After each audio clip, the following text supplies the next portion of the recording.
आपण पाहत आहात प्रेस मीडिया न्यूज। सोलापूर जिल्ह्यात आरटीओ अधिकाऱ्याकडून रस्त्यावर वाहन अडवून मोठ्या प्रमाणात पैशांची मागणी केली जात असल्याची चर्चा नागरिकांमध्ये रंगली आहे। विशेषतः सोलापूर जिल्ह्यातील मंगळवेढा, सांगोला, मोहोळ, करमाळा, बार्शी, अक्कलकोट, मंद्रुप, टेंभुर्णी, इंदापूर व अकलूज माळशिरस या मार्गांवर आरटीओची गाडी झाडांच्या आडोशाला उभी करून तपासणीच्या नावाखाली वसुली केली जात असल्याचे आरोप आहेत।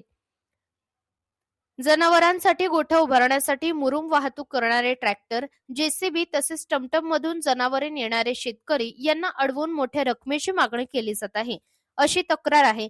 ऑनलाईन 30 ते 40 हजारांचा दंड आहे, पैसे द्या नाहीतर केस करतो असा दम दिला जात असल्याचे वाहन चालक सांगत आहेत। त्यामुळे अनेक सामान्य नागरिक भीतीपोटी 5 ते 10 हजार रुपये देण्यास तयार होतात अशी चर्चा आहे।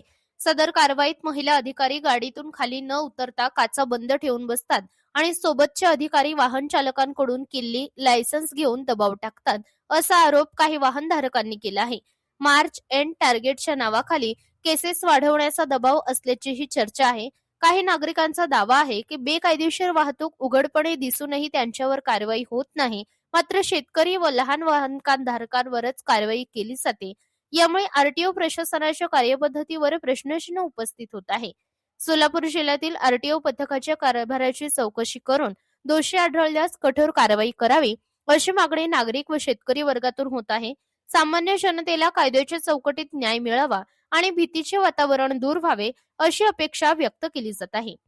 वरील बाबी नागरिक व वाहन चालकांकडून व्यक्त केलेल्या तक्रारींवर आधारित असून संबंधित अधिकाऱ्यांची बाजू घेणे बाकी आहे।